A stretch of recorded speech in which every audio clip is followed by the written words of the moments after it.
Yes? I'll name it for you. The Greenfield Memorial Podium. It would be good.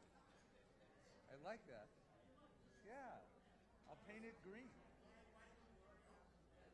It sounds more fancy at this point. You should live and be well. You know, don't go no place. I'm going down to see your son tomorrow. I'm going to schlep down and give a talk. So it's his version of this. So. He's doing a series on Jewish identity.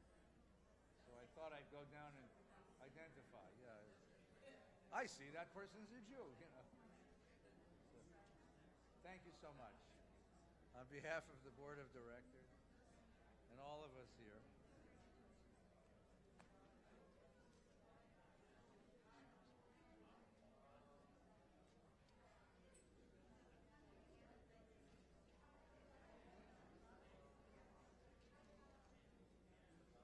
Wow, lots of things, right? Yeah? Is it time? It's time. Yeah, good. People coming in. Come on in. Hi there.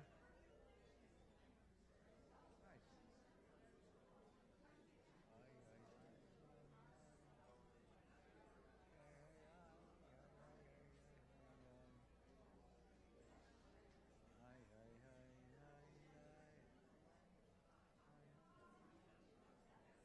What's hot? Oh, good. Yeah, it was chilly tonight. It felt good, actually. Nice. It's taka nice, you know? It's good.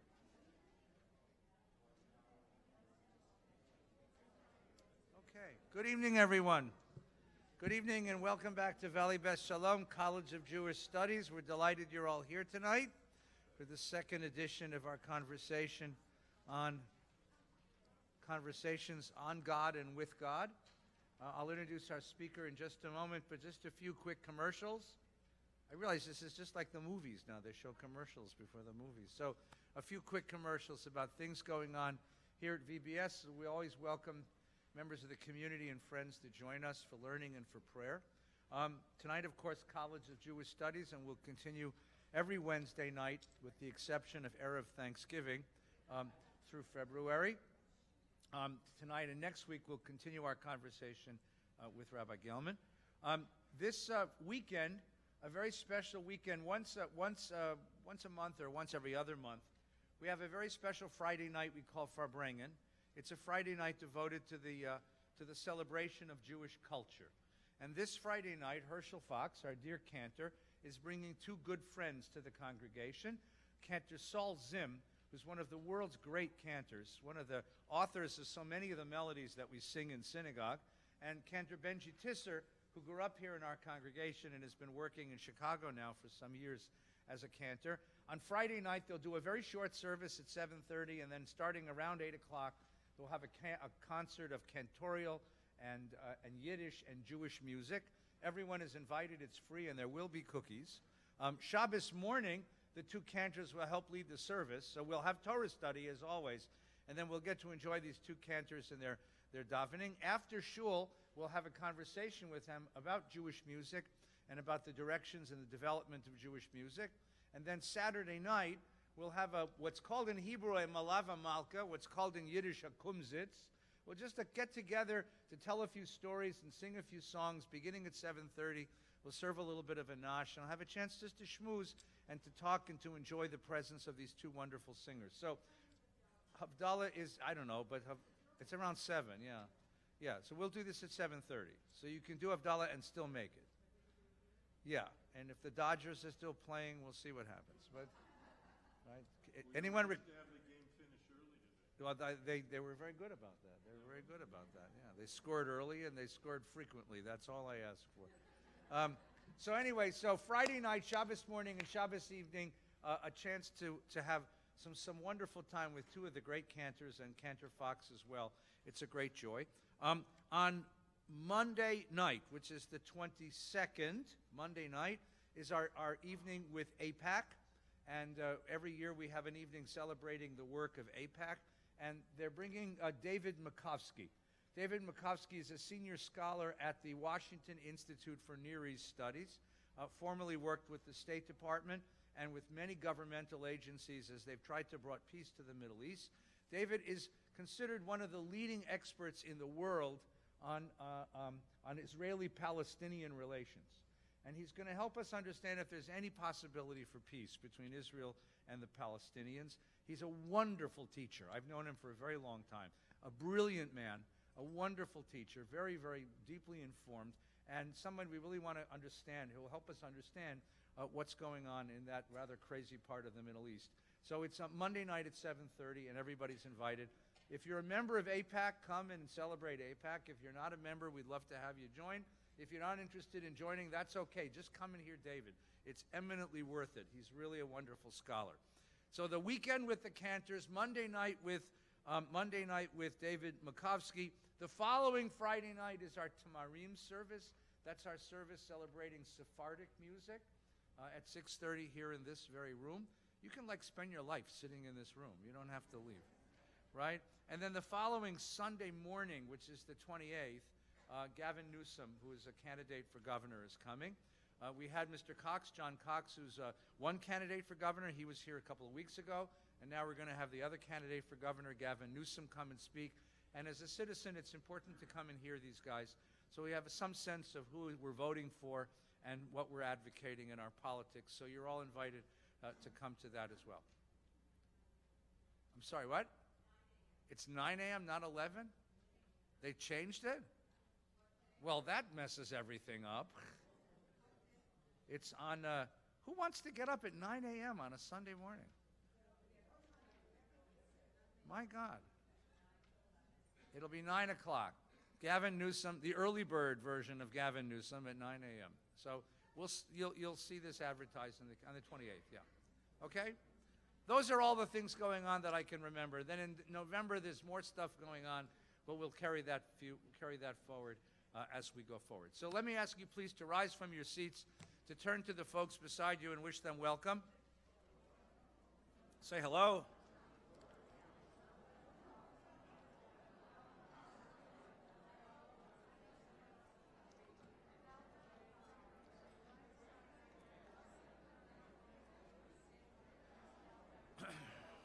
Good. Really glad that everyone is here. If you'd embrace your new friends and bring them close, we offer our prayers for the opportunity to learn together. Baruch atah Adonai, Eloheinu melech haolam, asher kidshanu mitzvotav etzivanu la'asok b'divrei Torah. Yaseh shalom, yaseh shalom, shalom aleinu v'al kol Yisrael. Yaseh shalom, yaseh shalom, shalom aleinu v'al kol Yisrael. Yaseh shalom, yaseh shalom, shalom aleinu v'al kol Yisrael. Yaseh shalom, yaseh shalom, shalom aleinu v'al kol Yisrael. Yaseh shalom, Yaseh shalom, shalom aleinu v'al kol Yisrael. Please be seated. Our guest tonight is a guest, but he's actually part of the community. He's been part of our Torah study and our community for the last year and a half. Rabbi Marc Gellman, ordained by the Hebrew Union College, the Reform Movement. He was actually the youngest rabbi ever ordained by the Hebrew Union College, because they let him finish a 7-year rabbinical course in 2 years, and then went on to Northwestern University, where he finished a PhD in philosophy with a specialization in ethics and also a specialization in the study of religion. He also served as the Hillel rabbi at Northwestern University, and then he moved to the Pulpit and was a rabbi. Is it Temple Beth Torah? On Melville, New York, in Long Island for many, many, many, many, many, many, many years. Many years, and then he got tired of shoveling snow, and his grandkids live out here, so he gave all that up to come out here, and he's been part of our community. He's very well known in the New York community. He has a weekly column in Newsweek, which he continues to this day, and used to have a weekly column in Newsday. And more famously, he was on television. He was part of a duo with his best friend, Monsignor Thomas Hartman of blessed memory, and they formed something called the God Squad. And they were on the Today Show, and they were on Imus in the morning, and they were on local TV all the time, giving commentary both about ethical and political issues and offering an image of religious understanding and religious communion, which was very, very, very beautiful. And for those of us who've seen them on TV, they're just great. My experience with Rabbi Gellman is I've been teaching his stories forever. He revived the art of doing midrash by creating some beautiful new stories about the characters we read in the Torah. And I've been teaching these stories for many, many years. And a year and a half ago, somebody called me and said, Gellman's moving to your neighborhood. The first thing I have to tell you, I said, is he alive? Because most everybody that I teach is gone. I know. So we met for lunch, and he really is. It's amazing. He was alive. I touched him. I talked to him. He's alive. And he's been coming to our Torah study where he has incisive things to say, often wrong, but incisive things to say. I had to do that. You had to let me do it. You had to let me do it what? Fair. No, on the contrary, it's a great honor. It's a great honor to have a great scholar sit with us and learn with us. When we put this series together, I thought it'd be wonderful to listen to him. I've asked each of our speakers, each of the scholars who will be coming, to reflect on their personal theology. What does it mean to believe in God? Who is God for them? What motivates their belief in God? What makes them want to take this up? And we're really privileged tonight to have a terrific rabbi with us. So please welcome my dear friend, Rabbi Marc Gellman. Oh, my God. You got to speak right into this microphone or nobody hears you. Oh, really? Yeah. I have a voice that goes through steel, so it'll be all right. Not here, it don't. Yeah, it will. Yeah. Can I adjust the thermostat in here? Yeah, how cold would No, I just, you got to be a member of the Torah class to know that. No matter what the temperature is in the room, within a minute and a half, he's over at the thermostat. Wait a minute, what's this? Too loud? Too high? Too low? And the thermostat... That's because you and I deal in post-Holocaust Judaism. Yes. But the congregation deals with post-menopausal Judaism. Oh, got it. The thing is, someone in the shul told me the secret that even you don't know. The thermostat isn't connected to anything. So I said, so why don't you take it out of the room? Oh, no, the rabbi needs it.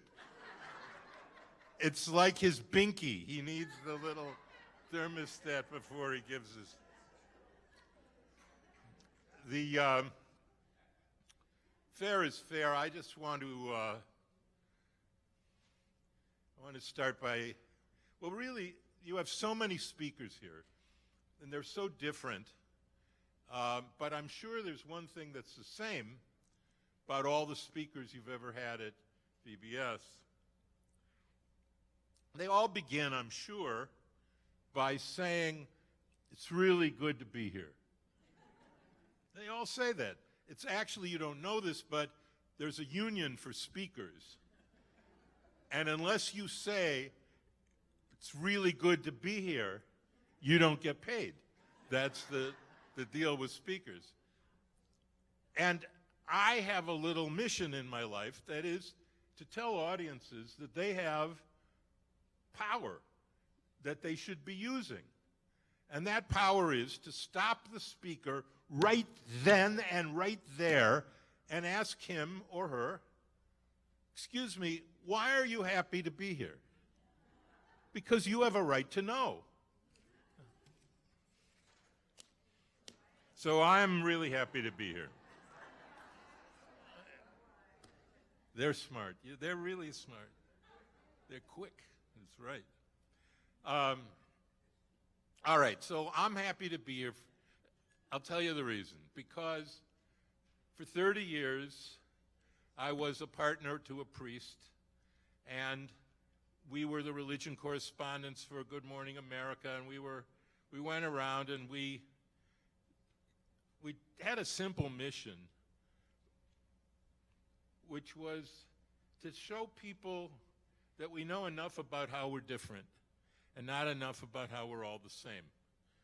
That was our mission. We had no idea that mission, that statement, is exactly what America needed back then, and even more so what it needs now. But I can't do that anymore because my dear friend died. One of the most moving moments of my broken life after he died was to be here. I was here for the first Shabbos after he died at the Torah class, and Rabbi Feinstein led Kaddish for my friend Tom Hartman. And it was one of the most tender and beautiful and loving things that anyone had ever done. And we used to go around and we used to speak maybe 150 times a year, all over the place. We had no agent, we had no nothing. We just, whenever someone needed us, all they did was shine the God Squad light up in the sky, and we would take the God Squad mobile and we would be wherever people needed us. And it was wonderful because wherever we went, we never charged any money, but sometimes people would give us a gift, like I'm sure you'll give me a gift. And when you're with a priest, and most of our speeches were at churches, because frankly, synagogue said, well, we need to hear from a priest. They weren't that open to the whole God Squad idea. But the churches loved the idea. Like, that's a rabbi. Maybe we can get a rabbi. Flip him. So they were so kind to me, and they would give me gifts. Now, they didn't know. They're Christians. What do they know? So they gave me a gift. A lot of times, they would give me Jesus Loves You potholders. This is what and they made them themselves. They crocheted little Jesus Loves You potholders. And I, of course, I accepted the gift. And I would come home and Betty said, in the Jesus Loves You potholder drawer, please. Now, I bake challah. I'm a baker. And I bake honey whole wheat challah that my student, Naomi Gellman, taught me how to make. Her father was Wolf Gellman, who ran the conservative movement, and she was my student at Northwestern. And she taught me how to make a challah of honey whole wheat back in the 60s. There were some other ingredients back in the 60s in our challah that are now legal throughout Canada, as of today, I guess. And I don't know exactly where to get them now, but I used to get them by stealing them from my son's underwear drawer, which was our primary source of dope. And but I was making these challahs, and we had people at the house for Shabbos a lot of times, and I would bake a challah for Shabbos dinner, and so it's the board of trustees of my synagogue, and they're over at my house, and I make a challah, and I run to the drawer, I grab some potholders, and I come out holding a challah with 2 Jesus Loves You potholders. So the reason I'm happy to be here is I know 100% I'm not getting Jesus Loves You potholders tonight. And that's why I'm happy to be here. I'm also happy to be here because I love your rabbi. And it's really unfortunate that Rabbi Silverman, it's a pleasure to have you here and an honor as well.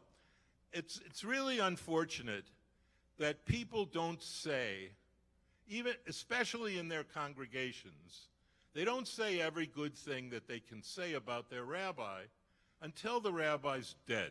When he's dead, then they feel, okay, we'll say some good things. Because what the hell, he's dead. And that's really not right. You should, because when you're dead, as I'll be talking about, the phones don't work that well. So you don't really hear what people are saying. So I want to say what I love about Rabbi Feinstein, and then I'll begin, which is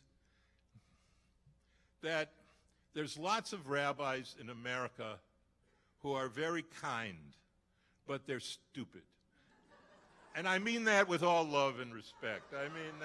I don't mean that in a judgmental way. One of them, they come to me all the time to mentor them. One of them said, hey, was from California, okay? So he says, hey, Rabbi, dude, you come out to where I live, and we'll get like 6 people, and we'll have a minyan, and I said, you're from California? Yeah, dude, yeah. I said, well, we could count some seals, I guess. So there's a lot of nice rabbis who are stupid. There's a lot of really smart rabbis who are really sons of bitches. And I don't mean that in a sweary way or a cursing way. I mean that in a loving, respectful way. There's something about the rabbinate that brings out the worst in people who already have the worst in them. I mean, what is it in a guy's head or a woman's head when people who don't show up at your place except twice a year are sitting in front of you and you give sermons which tell them that they're worthless and that they should be doing this and they should be doing that and what's wrong with you with this and that? And what are they doing? Why are they doing that? And so, they're very smart, but they're not nice. The best smart, nice rabbi in America is Eddie Feinstein.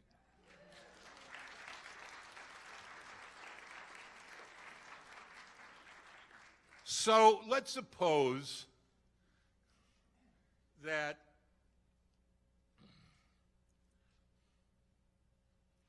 you had a store that sold diamonds. And every time someone came into your store to buy a diamond, you said, how about buying a banana? We got bananas here. They said, yeah, but I came here to get a diamond.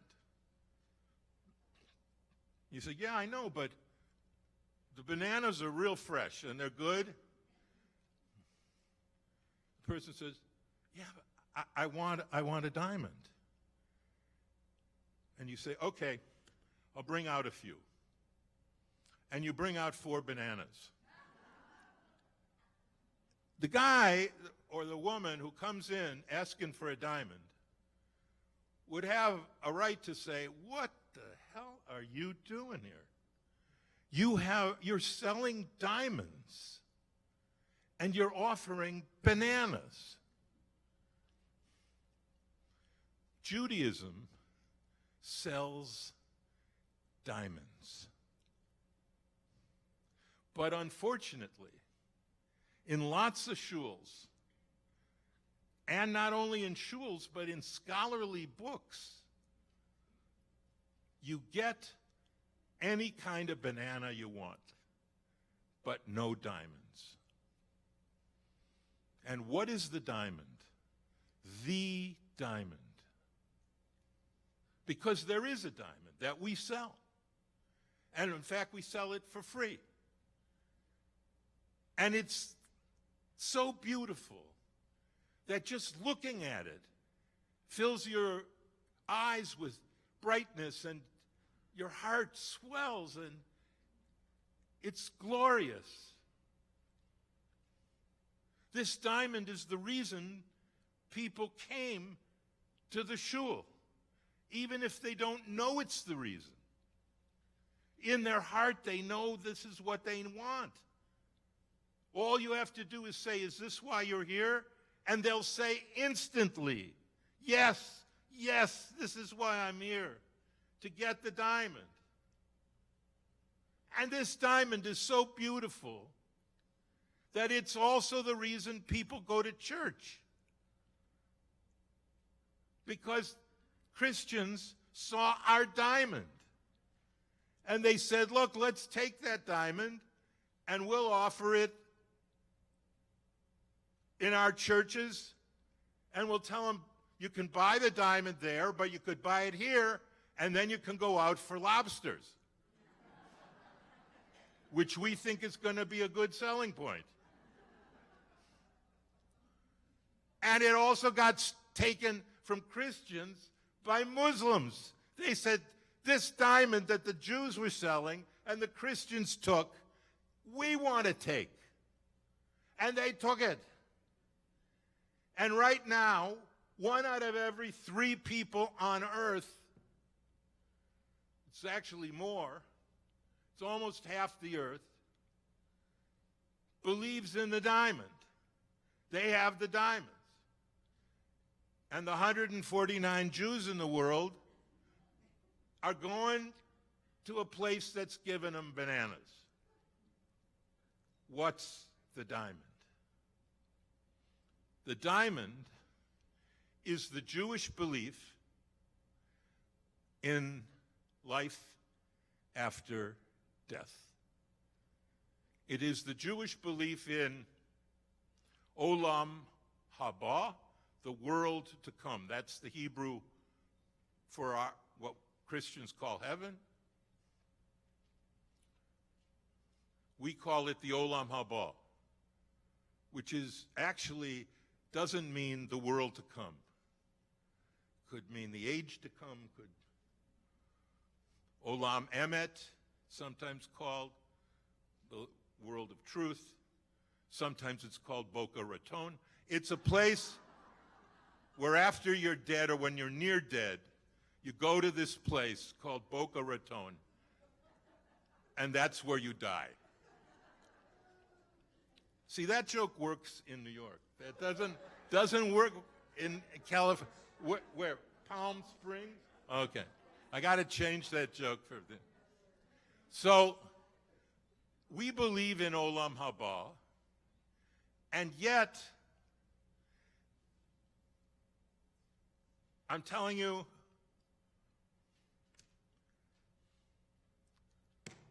I'm a smart cookie and extremely modest. And I don't understand this. I don't understand it because I was actually guilty of this. When I was at Hebrew Union College, the seminary, for the 45 minutes that I was there, which is why I didn't get socialized, which is why I'm still really uncontainable. I'm a wild horse. Because if you stay in a seminary long enough, they'll get you. They get you. And afterwards, you're just no good. You're just only worth saying, how about a banana? And when I was there, I was in the library working, and I used to do weird things. One day I decided I'm going to track, because the HUC library used to get all the temple bulletins from all the Reform temples around America. And in those days, back in the early 70s, they used to list the rabbi's sermons, what the rabbi was talking about. Now, you ask rabbis, what are you going to be preaching about? Most of them say, how the hell should I know? In fact, a lot of them have given up preaching. There's no sermons anymore. There's places in a synagogue near me that I won't name where this Shabbos they're having a drum circle where you sit in a circle and everyone pounds on a drum or a banana.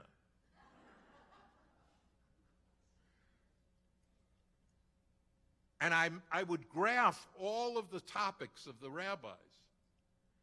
The number one topic was a book review. Number 2 was a movie review. Number 3 was something from some Psychobabble work that showed that it's nice to be nice because being nice is nice to be nice. Those were a lot of the things. And never come and get your diamond. Now, I will make the case, and I will defend it with great vigor, and one would hope some intellectual rigor. I will make the case that the reason people are religious is because of the fear of death. And that fear of death, I do not mean the fear of their own death. Sometimes it is the fear of their own death. Mostly, and any rabbi who's been in the pulpit long enough knows this, it's the fear of the death of someone you love. I have prayers that I say that I will never share with you. They're my private prayers. But one I will share with you, that I pray every day. I pray every day to God that if it is God's will that someone in my family should die, that it should be me. That's my prayer.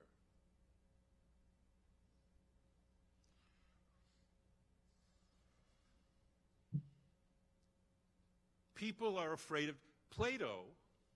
This is such a diamond that not only do all the Abrahamic faiths have it, but all the Eastern faiths have it. In addition to my PhD in philosophy, I'd have an all but dissertation PhD in Buddhism and Judaism. And I was doing a study of the 5th century Buddhist logician Nagarjuna and his work, the Mula Madhyamaka Karikas, which I'm sure is known to all of you. And in Buddhism, Hinduism, Jainism, Sikhism, one of the books I wrote, I've done 10 books, which Rabbi finds he neglected to mention, but that's fine. That's fine. Does God have a big toe, which he did mention? I'm proud that the professor of education at Hebrew Union College, who just retired, Isa Aaron, lovely, lovely woman, a great professor, tells every rabbi who comes into the class, you should know the greatest Jewish children's book ever written. And it's Does God Have a Big Toe by Marc Gellman. And I'm very proud of that, primarily because midrashim, which are stories about stories in the Bible, that's what a midrash is like the English sonnet for English literature. It's our unique literary contribution to the world. Stories about stories in the Bible, midrashim. And yet they fell into desuetude, and my personal mission, when Elie Wiesel and Label Fine asked me to be a contributing editor to Moment magazine when it started, was to revive, and Bill Novak, was to revive Midrash as a Jewish literary form. And I wrote, over the years, many Midrashim for children and adults, and collected them in 2 volumes in Does God Have a Big Toe and God's Mailbox. Tommy and I wrote books together. We wrote How Do You Spell God, which was made into an HBO special. And the highest award in television is the George Foster Peabody Award. It's like the Pulitzer Prize for television. And we won the Peabody Award for our HBO special, Does God Have a Big Toe? Which was a book about how do you talk to children about God for children of all faiths. And our unique thing was we had no adults in the movie. We had children. My thing was we took a park bench all around the country. Part of the good thing about HBO and Sheila Nevins was I said, I need an unlimited budget. And she said, well, of course you do. Here's all the money you could possibly want. And I said, man, it's just like the shul. In my dreams. We took a park bench all over America, we put 2 kids on the park bench, and we'd ask kids questions about God. And the kids were the authorities teaching other kids. When we had the little section on God and suffering, we had 2 kids from the clinic in MD Anderson, the pediatric cancer clinic, and the kids with the baseball hats with leukemia and cancer. So we had 2 kids. One said, I don't know why God, and I always ask questions, this I do anyway. I always ask questions that you can't answer with a yes or a no. I did that for my children and for everyone I teach. So I made up questions like, I'd say, when you think about God and you think about the pain you have, what do you think about? So one kid says, well, I'm a good boy. I'm a good little boy, and I don't know why God does this to me. And the boy sitting next to him says, I don't think God is doing this to you. And he had a center line. He said, if you had the pain I have every day, you couldn't get through one day without God. And through my tears, I said, cut. So Chris Rock calls and says, I hear what you're doing with this show. Can I be in your show? I said, sure. Can I get a ticket for your next? And Maya Angelou called. She said, can I be in the thing? And the Dalai Lama, who wrote the foreword to the book, and who was a friend of ours, and I always would say, hey, hello, Dalai, you're looking swell. So great to see you almost back to where you should belong. Didn't quite fit, doesn't fit.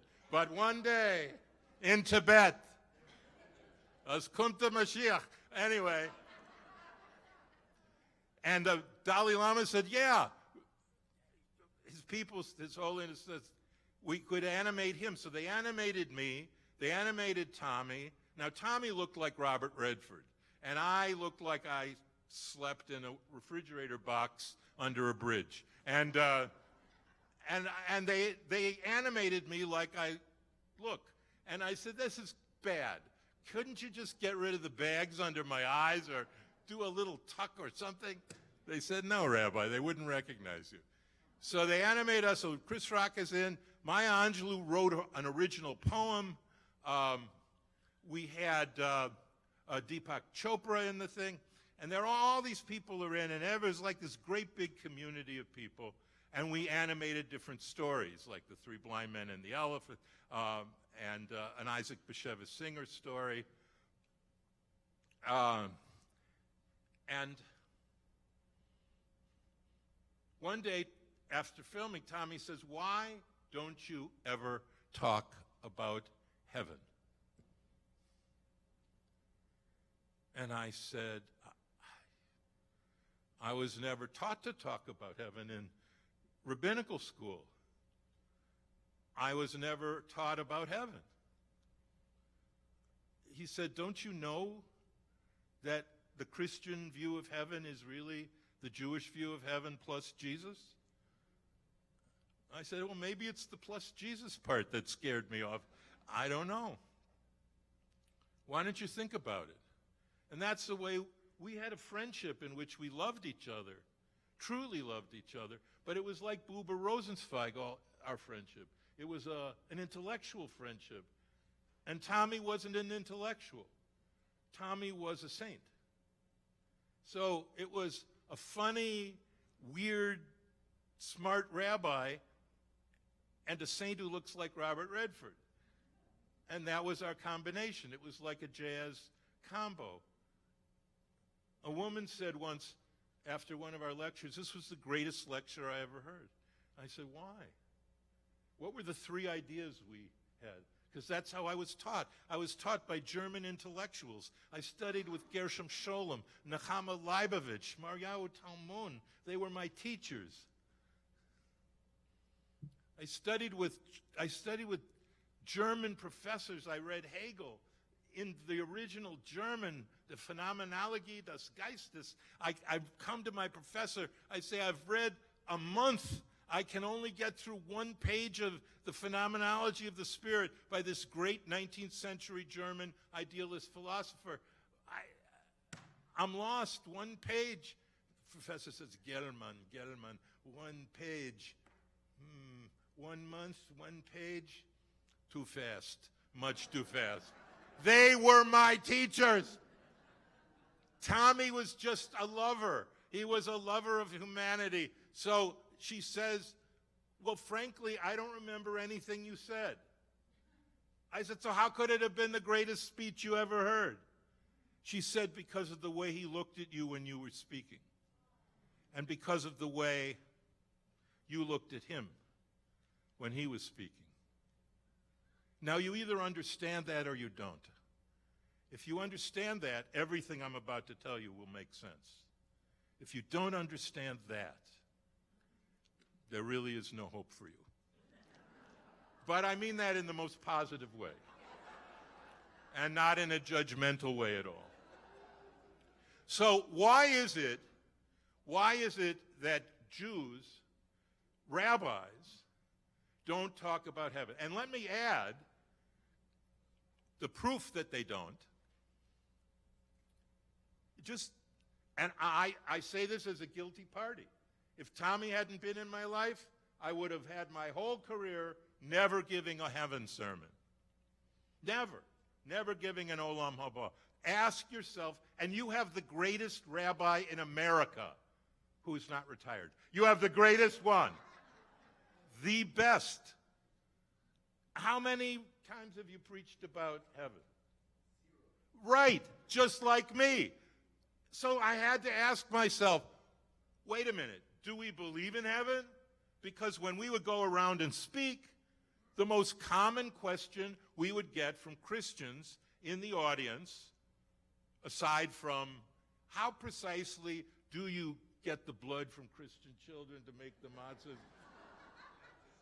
That was bad. Too soon.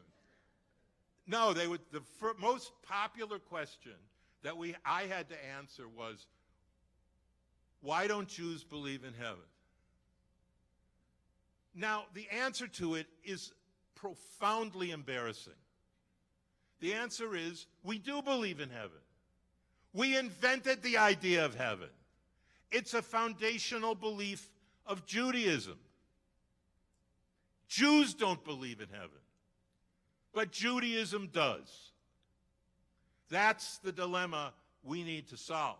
And to prove to you that Judaism believes in heaven, here's a page with writing on it.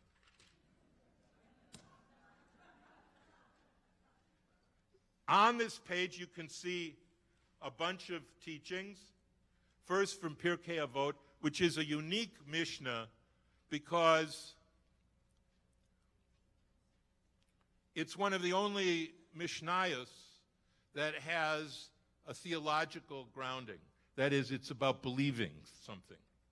The rest of the Talmud and Mishnahs are doing things, different halachas.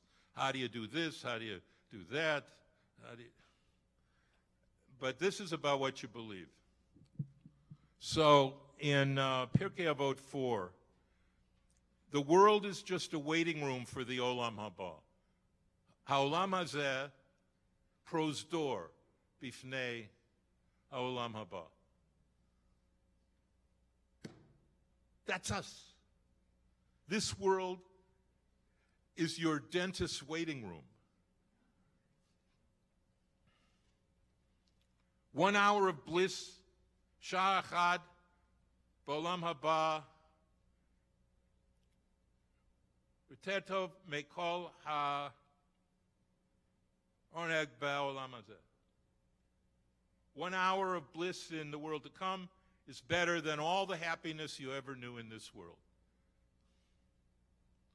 Talmud Moed Katan, the world is only like a hotel. World to come's like a home. There's no good thing in this world which is not better in the world to come. The religion that I am reading from, whose teachings I am teaching you now, may be strange to you, but the name of that religion is Judaism. It's your religion, the one you never heard about. And as if you say, okay, Rabbi, anyone can bring a text from anywhere to prove anything. Frankly, you're a little too slick, which I think is actually true about me. So let me bring you the most important honor you can get in Judaism, which is an Aliyah to the Torah. And let me bring you the Brothah after you have just finished the highest mitzvah, truly, that you can have in Judaism, coming up to bless the Torah.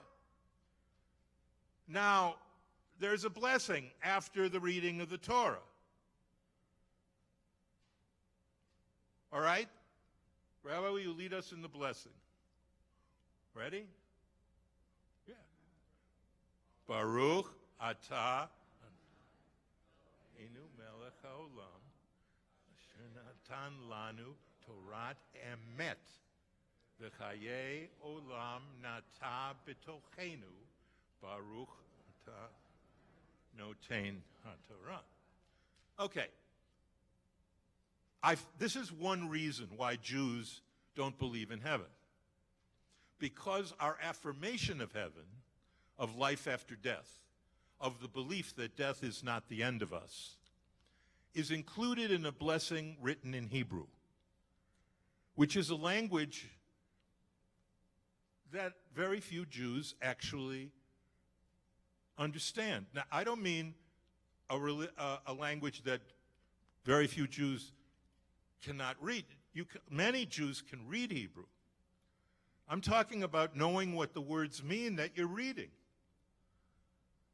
So let's look at what you're supposedly saying when you finish blessing the Torah. Blessed are you, Lord our God, ruler of the universe, who has given us a Torah of truth. Now this is interesting. You've given us a Torah that's true. What we're about to affirm isn't just a Torah that's old, a Torah that's loved, a Torah that's kadosh. This is a Torah that's true. What they're teaching us in the Brothah after the Torah, the rabbis who wrote this, is that it's a true Torah. What we believe is true. It isn't just what our Bubby and Zeta and ancestors believed, which is the answer a lot of Jews give. Why are you Jewish? Well, my ancestors were Jewish. Yeah, but your ancestors were horse thieves. And your ancestors also ate food that if you eat it, it will clog up your arteries like that. Now you eat kale. Your ancestors didn't eat kale. So there's lots of things your ancestors did you don't do. Why is it that you do Judaism? I don't know. How about because you're afraid of death? And Judaism gives you hope in the face of death, that death is not the end of us. That is the diamond. No, I think I'll just have a banana. Thank you very much. And so it's a Torah of truth. V'chayei olam nata b'tochenu. There it is. Chayei olam, which is eternal life, life forever.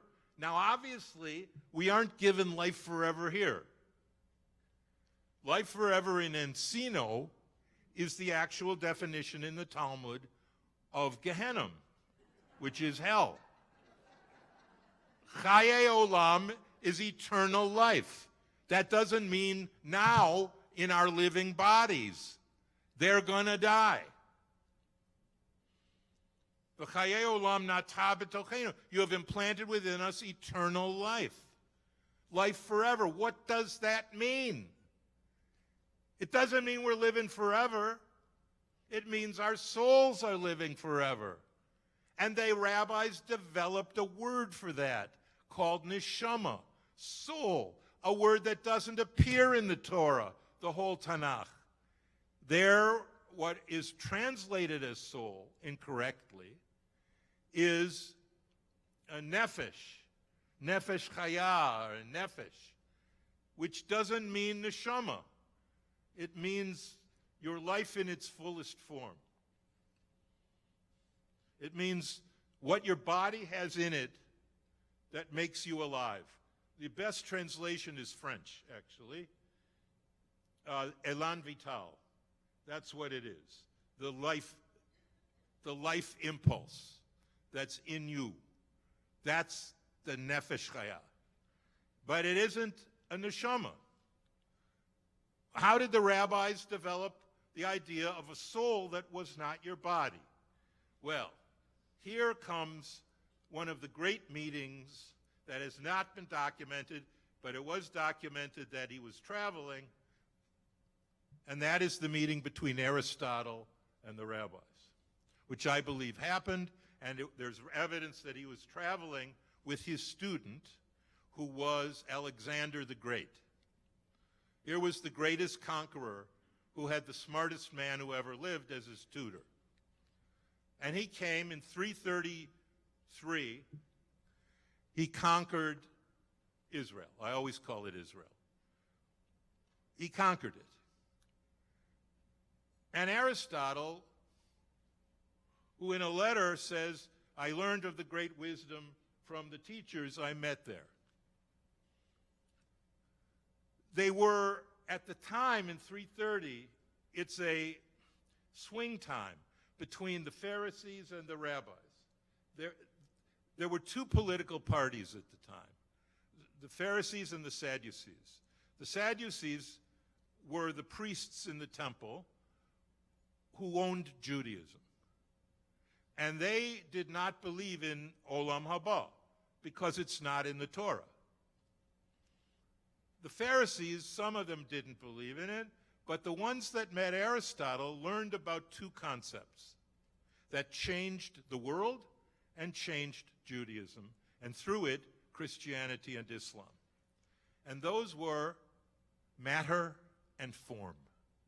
What Aristotle taught the Jews was that the entire universe, and Plato agreed with this, though they had a difference of opinion on how matter and form interact. You can see that in the great painting by Raphael, student of Michelangelo in the Vatican Library, the School of Athens, where Plato is depicted in the center pointing up, and Aristotle is depicted with his hand out, which in Latin is, because of their different views, universalis in rem, which is Aristotle, and universalis ante re, which was Plato.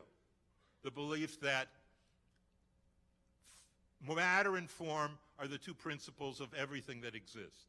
Matter is the principle of potentiality. Matter, to put it in a simple way, is stuff. Stuff that could be anything. If you want to use an example that's easily understood, though these are extremely subtle concepts, it's like the clay that a sculptor uses to make a sculpture of a horse. You got a bunch of clay, that's matter.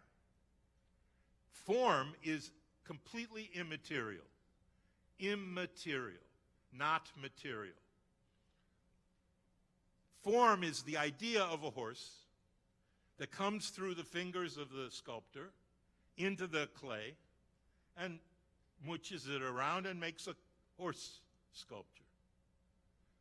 For Plato, this is because there's a world of forms in which there's an ideal horse, and that form impresses itself through the sculptor on the clay, and it becomes, because the clay resists it, a version of perfection, but not quite there, which is why you have horses that are ugly and horses that are secretariat.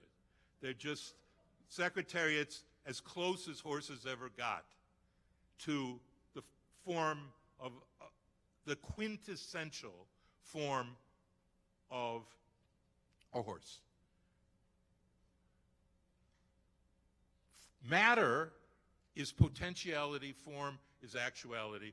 God is completely form. God has no material. God is not someone walking through the Garden of Eden at the breezy time of day. God is pure thought. For Aristotle, an unmoved mover, or in another phrase, in Greek, noesis noiosis, thought thinking itself. That's what God was. And that idea was taught to a bunch of itinerant teachers who eventually called each other Rav, and became rabbis, and formed the yeshiva eventually in the Roman period in Yavne, and recreated a religion, biblical Judaism, into a new religion that had a lot of similarities but a lot of differences, called Rabbinic Judaism. And the fundamental influence was Aristotle. The one who understood this in the 12th century was Maimonides. Now, what the rabbis did is they took matter and form, and they gave them Hebrew names. Matter was guf, your body. Form was neshama, your soul. Guf and neshama. They're together, and when you die, your neshama, like sparks in a campfire, go up and go back to God and are rejoined with God. That was exactly the Jewish belief until the modern period, when all of a sudden Jewish leaders and thinkers decided to sell bananas. And I'm talking about the greatest teachers. I did some surveys preparing for tonight, and I looked up the whole Hartman oeuvre. There's one reference in the Covenant book, Living Covenant. There's one reference in the whole book, big book, about Judaism, his version of Judaism. And this is David Hartman, the great Gaon of many rabbis, who many rabbis study with. There was one reference to Olam Haba in his entire book. And it was in a footnote in which he said, the people who call it Olam Haba, the world to come, should really call it the age to come. Nothing about what Plato said about philosophy. This is one of Plato's most famous lines. The point of philosophy is to teach us to die. That was Plato and Aristotle. Now, if you ask yourself, what is it that matters in my life that would bring me to go to a place to pray to God, it would be, God, receive my soul and the souls of those I love. What else is there that has any meaning compared to that? Oh, God, help me, please, to get a different political party elected. What? Help me, please, God, to see this movie that might be a thing.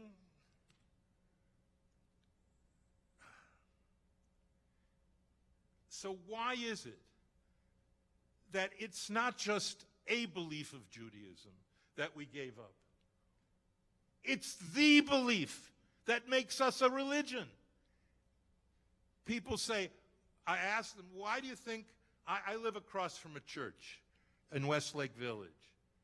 I can't ever get out of my driveway because of all the people who are going into the church. How many people in that church believe that Jesus died for their sins and enables their soul to go to heaven? What percentage of the people in that church believe that? Near 100%. In my synagogue, let me take that as an example, because I am a failure. They said, oh no, Rabbi, not another heaven sermon, please. Please. They got fed up with it. And I still failed. I still failed to get them to understand this. Because they were so secular. They were so ripped away from the well springs of our faith, so ripped away from things that they knew they needed. It was like that experiment where they put little toddlers with a bunch of Twinkies and some kale. And they go for the Twinkies. Why? Because Twinkies taste good. And so I'm a failure about it too. Why is it? So let me propose reasons why Judaism gave up its most distinctive, important, and galvanizing belief. One reason is that many Jews, for many Jews, talking about heaven, even if you call it Olam Haba, does not sound Jewish. To many of you, when I say heaven, it sounds Goyish. Shame on you. Because it's Jewish. Olam Haba.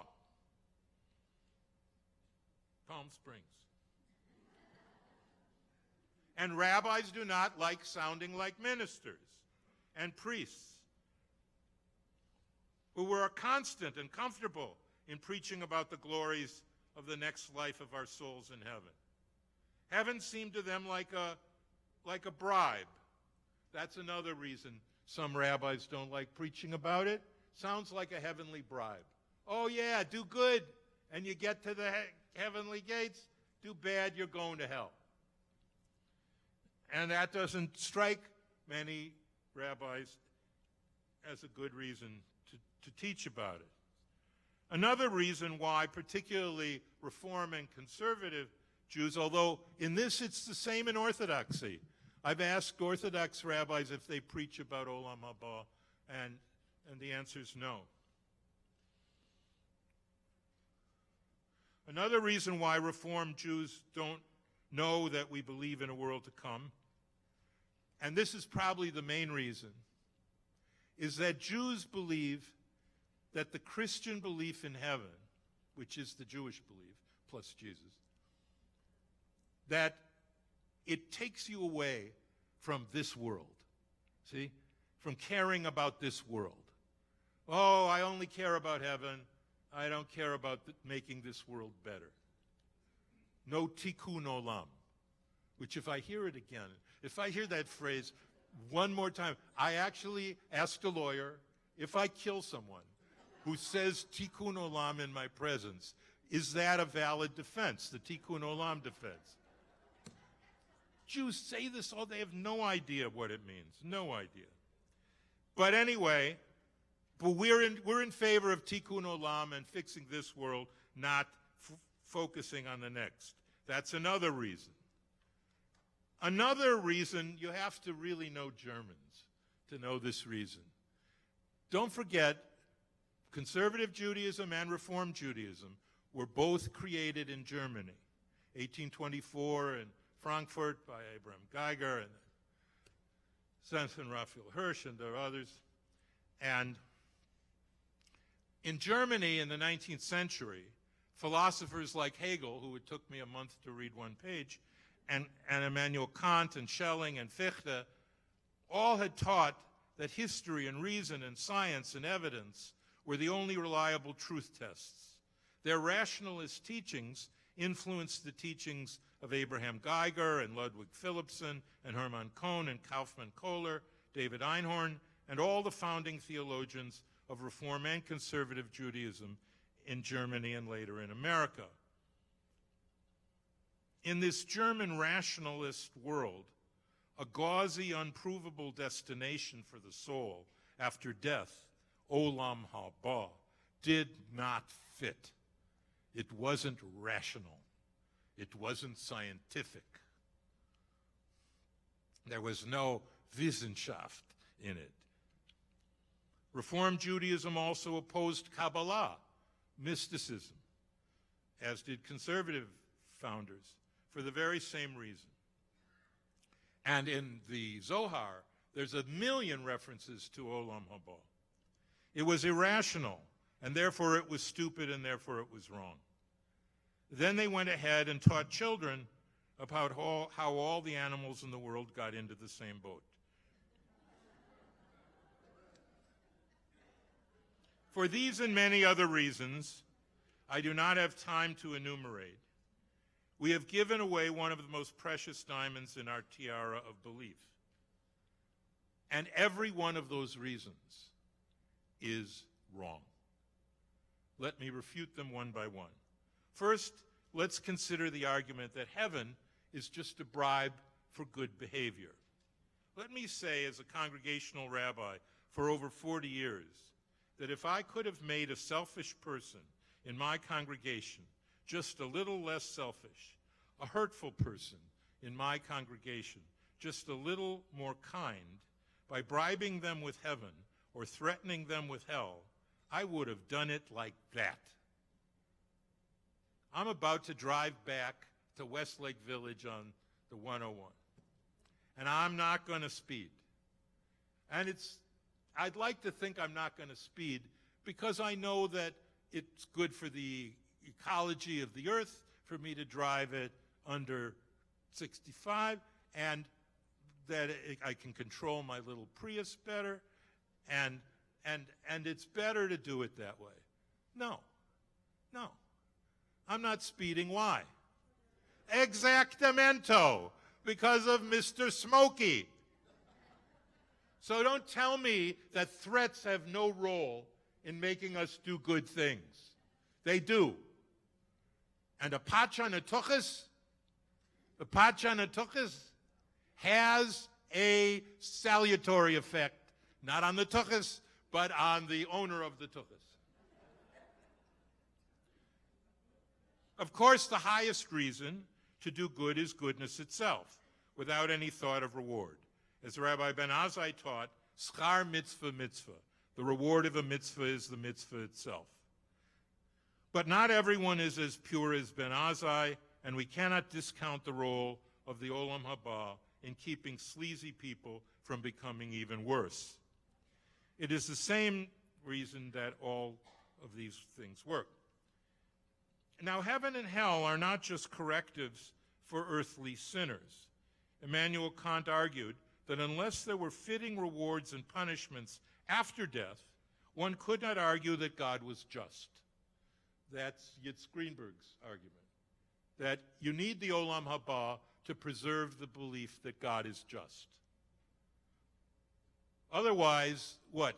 Hitler died, and that was his punishment for killing 20 million people in the camps and 50 million people in the war? More like 100 million on both sides. You need hell. You need hell. You need a place where his soul would go to be exterminated. Kant argued that without such an understanding, moral motivation would wane and society would become barbaric. We need an afterlife to balance the scales of justice, providing a place for the righteous and wicked to receive their just rewards and their just punishments. There is an old Greek proverb from Aeschylus that Aeschylus was most fond of quoting: "The mills of the gods grind slowly, but they grind exceedingly fine."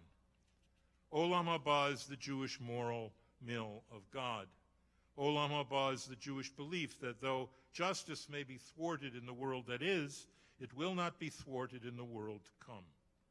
The rabbis, in fact, spoke of a Beit Din Shel Mala, a heavenly court that will dispense justice in the world to come to all those who had seen justice denied in the world that is. The promise that the righteous will inherit the world to come is, conversely, the promise that the wicked will not. Now to the objection that belief in the world to come keeps us from paying attention to the needs of the world that is. This is my favorite weak argument. Just think of the most notable good deed doers in our history recently. Mother Teresa, Martin Luther King, Gandhi. Just take them they're on the list. Let's think of all of them. They were all deep believers in the Olam Haba. And did this belief that they had prevent Martin Luther King from having a salutary effect on this world? Did that belief in the world to come keep Mother Teresa from having a saintly effect on this world? Did it keep Gandhi from changing India? No. The idea that because you believe in heaven, you give up on this world is completely fallacious, completely wrong. And the people who have given up on heaven are most precisely the ones who have also given up on this world as well. And finally, the argument that heaven is irrational is, irrational. Rationalism, far from disproving the life after death, actually affirms it. The rationalist Immanuel Kant considered eternal life of the soul to be one of the postulates of practical reasoning in his critique of practical reasoning. Philosophers, not just theologians, from Aristotle to Rousseau, from Plato to Locke, have all affirmed the rational nature of belief in a world to come after death. In his critique of practical reasoning, Immanuel Kant wrote, "Two things fill the mind with ever-increasing wonder and awe. The more often and the more intensely the mind of thought is drawn to them, heaven above me and the moral law within me." Although I do not have time to enumerate all the reasons why belief in the existence and immortality of our souls are rational beliefs, and next week I will tell you a story that will positively convince you that this is all real. But I won't do that now because you're here. I want you to buy the bananas next week.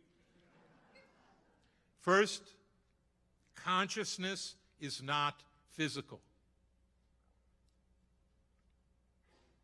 Neuroscience can show you where your balance centers are, where your centers of reason are.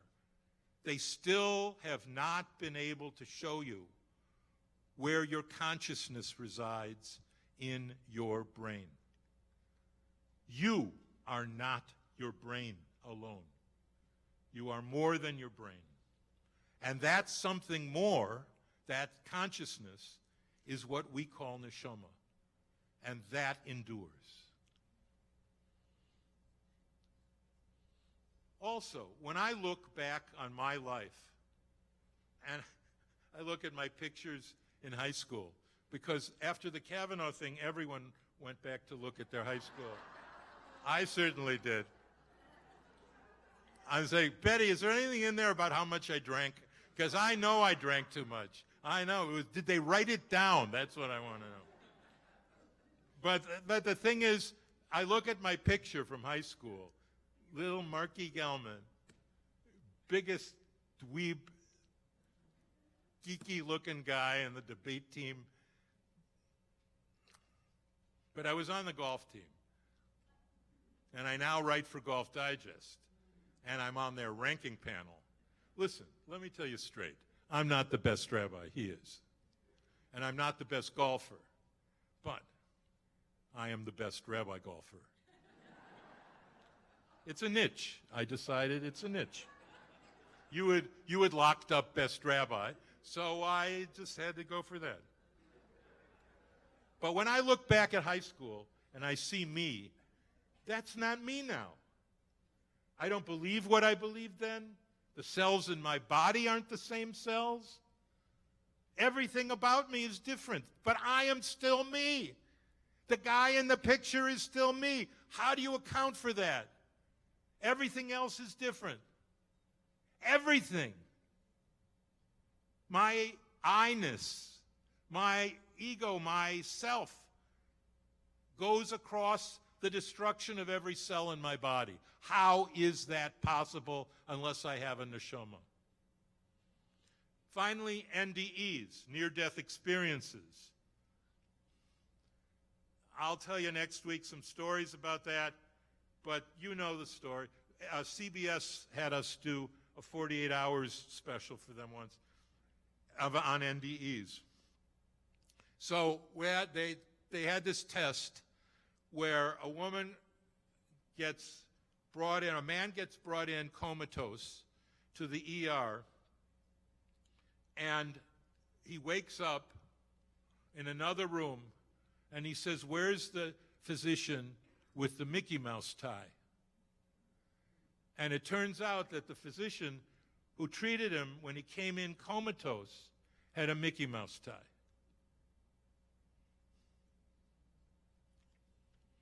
I'll tell you a story next week that makes that look even nothing. In addition to these rational philosophical arguments for life after death, there is the overwhelming psychological argument for the immortality of the soul. Now, this is my best argument, okay? You may not have bought my diamond pitch. You might say, I don't need any more diamonds. I have too many diamonds. I'd like some bananas. So let me read you what your life is like if you buy a banana. My first teacher was Richard Rubinstein, who wrote a book called After Auschwitz. Richard became an atheist because of the Holocaust. He's really smart and was a rabbi, is a rabbi.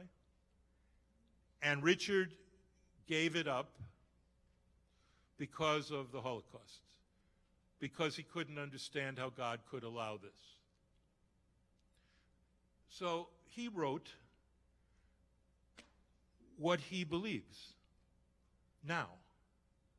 So if you don't believe in the world to come, this is your alternative. You can sit there and say, look, I don't believe it.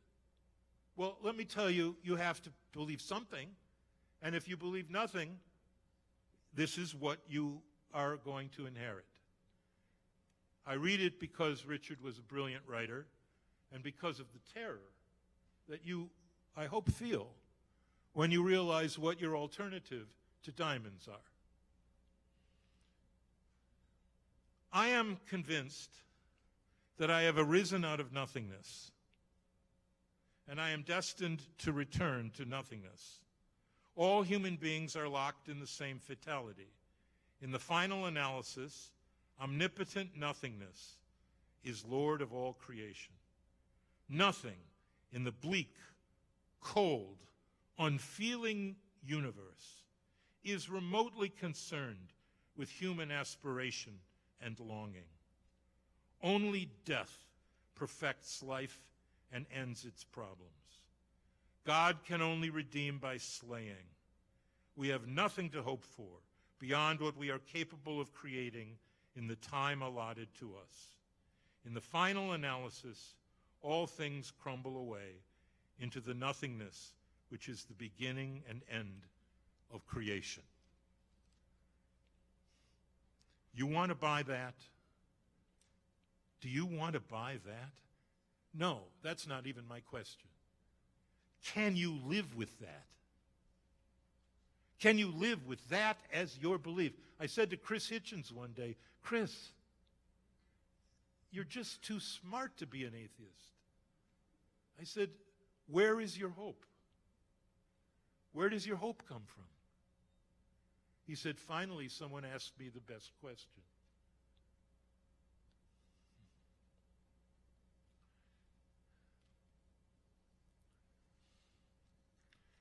I will end with this. Did your Bubby or Zadie, probably your Bubby, maybe your mother, probably not your father, but maybe your father, did they sing lullabies to you? When your parents and grandparents sang to you, no matter the words of the lullaby, they were really singing these words. This is the translation of every lullaby, no matter what the words are. Everything is going to be all right. Shush still. Everything is going to be all right. Despite the indisputable fact that someday both your mother and your father and your grandparents and you would die. Even so, They sang the lullaby to give you hope in the night. Olam Haba is the lullaby of Judaism. We must believe this, and we do believe this. And our believing is evidence that despite the basic datum of our human finitude, there is something after death that will make everything all right. Every faith and every lullaby are proofs for this. My friends, the Olam Haba, heaven, is the place that makes all our lullabies true. Thank you.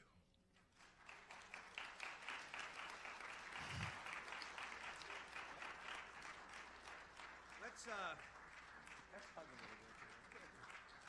Let's take a few minutes. Get up and stretch. Go get a coffee. Get a cookie. Come back. We have some questions we'd like to ask Rabbi Gellman. A little conversation before we conclude tonight. To both of us, we're going to sit up there. Yeah. So go get a little coffee. It's in the hallway. Get a cookie. Say hello to Bill at the door. We'll come back. Yeah, I got to get up there, and I need to sit down. Well, can I sell the goods? Yeah.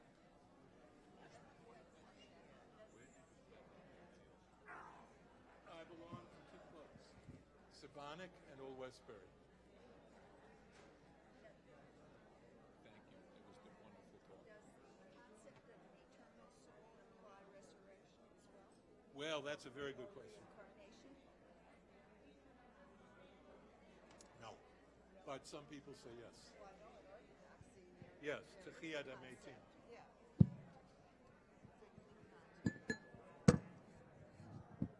Yes.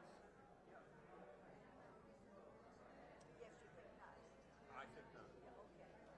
So is the idea, I don't know, I'm grasping, is this soul floating around somewhere? Or Yeah. is this out of the atmosphere? It's not that simple. It's not in this dimension. And I have a picture. And my granddaughter is a part. What if I told you that it's possible for you to... Do you understand string theory in physics? So why would you think you could understand this? This is more complicated than that. But somebody does understand. Someone does, and someone understands this. I do. But it's not...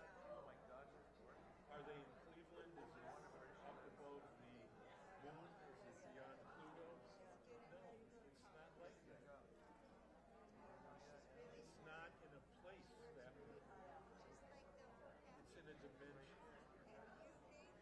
Yes, I had a little When you teeny love bit to do with it. When you love someone, That's wonderful. where's that love? Where's the love? I'll ask Noah. I'll see what he says. Let me tell you what. Let me text him. No, it's not. Let me write him. What's your email It's address? all in your brain. It's not in your Email brain. address is Yeah. G G It's invisible. S S I I G A L G A L. Yeah. at gmail.com. Gmail.com. Siegel@gmail.com. And N Farkas. Okay, and let me have to. Yeah, that's why they didn't have it. The Torah doesn't have it. Abstract God that can't be made, has no body. No. Walking in the garden in the breezy time of day. Yeah, but when he says, when Moses sees him at the bush, what is your name? I will be what I will be. Can't be made. Do not make a graven image of it. Are the charities helping Yeah, I agree. They had the foundation. He was all there. immigrant So it wasn't like Aristotle just put children at the border? They made them philosophically literal.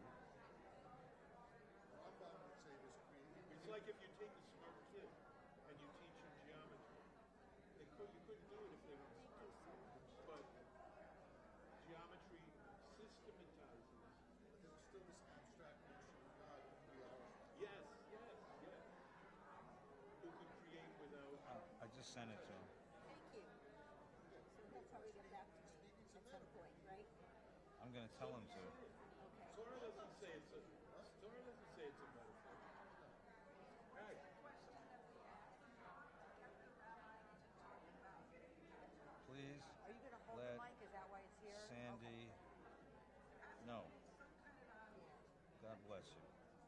tonight. They're still separating kids. That I know. That's the Maybe damn that thing. will be the That's them still doing it. So that really hurts. So terrible. It's awful. It's just terrible. Then you don't have a All right, you'll hear from You're different. like you're not synced to Okay, good. Yes, I agree. Thank you so much. Okay, thank you. Very, very, very good. And you know, you should make another announcement maybe about how we can view these lectures online. Oh, okay, I'll do that. Yeah. Because can you look at last week's lecture online? I don't know if it's up yet. I'll go look. Okay. Do you do it on YouTube or do you? It's on the VBS website, and it's on Vim. Is a link to Vimeo. It's a Oh, Vimeo oh. thing. Yeah. Okay, I will. I like hearing your voice. Steel doors. Oh my gosh, you're so I know, blessed. it's an instrument, isn't it? It's wonderful. You can send me a used car anytime. I know, it's like, I feel like God put a musical instrument in my throat. I can't sing worth a darn, but when I speak, well, there's something about, and Tommy had the same thing in his voice, but it wasn't like mine. He had a soft, gentle voice. So the two voices were like a jazz combo with a trumpet and you know, then a soft. Yeah, it's wonderful. Thank you so much for being here. Thank you. Well, it's good to be appreciate here. it, and I I'm not love giving you a Rabbi bottle. Feinstein, and I was very honored to be able to. I feel obviously very strongly about this, and I was in the same place he was. If Tommy hadn't entered my life, I never would have had this. Oh my God! I don't believe what we have been teaching. Feel about Rabbi Schulweiss's idea about God as a verb. No, because a verb can't create the world. Only a noun can. You don't pray to a verb, you pray to a noun. It was very strong. I listened. I remember hearing Look, that was what the Reconstruction Mordecai Kaplan thing was. That's my problem with it. It isn't sufficiently theistic. But I'm the most theistic Reform rabbi. oh, there you go. So, you know, Yeah. At the time, it made so much sense to me. I think I still live certain by it. I don't know. I think it's hard also for young rabbis to appreciate the fear of death. Because it's hard for young people to appreciate the fear of death. It takes a while. It's why teenagers takes a long drive like time. Vildachayas. It takes a Yeah, while. very interesting that you said it's not your own death. It's the death of someone you I love. have never feared my own death. Right. That's Have you? Do you amazing. fear your own death? When I was really sick, and the doctors told me I didn't have much chance of surviving, it wasn't fear. It was sadness for the moments I would miss with my kids. Now, I was 39 years old, and then the second time I was 44 years old. I said, what would my kid have a bar mitzvah without me? My daughter will walk down the aisle at her wedding without me. You know, that was the sad. I would miss the moments with the people I love the most, and I would hurt my parents. My parents were still living when I was sick, and I was so. It hurt me that I was hurting my dad. So that's what it was, and that also changed me. It changed the way I looked at the whole thing because I started thinking about eternity, and discovered that eternity is a hell of a lot closer than my rationalist training taught me to think of it. Because there were these echoes. You know, religion says there are these echoes of eternity, there are these hints of eternity in life, but when you're young and running around and raising kids and doing work, you don't look at them. It's only when someone says you got, 3 years to live that suddenly you say, well, wait a minute, there are these echoes of, it changed the way I look at this stuff. Okay, can we get Even to changed the way April? Harold looked at this stuff. Harold Let's get became it back. very much a believer as well. I'll do it. Good evening, everyone. If you'll please come back and take a seat, we'd like to continue our conversation. Ah, welcome back. Yeah. Who's that? You did it? Ah, we trained you well. A para-rabbinic from VBS. They should give you a free cruise. You know, At least a bottle of I wine. didn't want, I didn't volunteer to do it. Beautiful. And the second week I said to him, oh, I'm not going to do it. Guess what? He didn't let me not do it. Somebody said to me, I said, I can love and sit him down for him.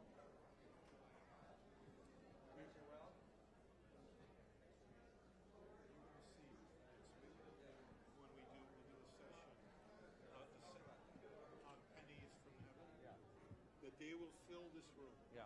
with stories of I think so. I think so. Please come find a seat. We have stuff to talk about and not much time. Come on. thanks. Oh, thanks. What? This is a wonderful talk. You really pull no punches. It's great.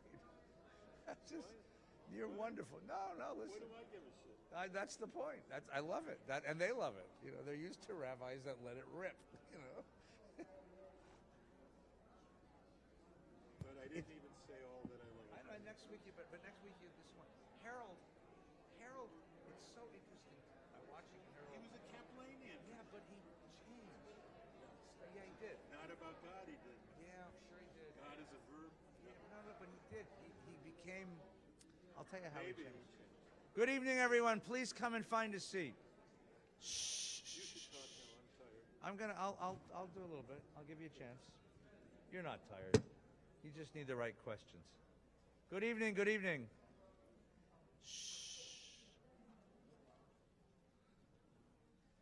We really should say a bracha, especially those of you who know Valley Beth Shalom and have been here for a while, and some of you have been here for a while.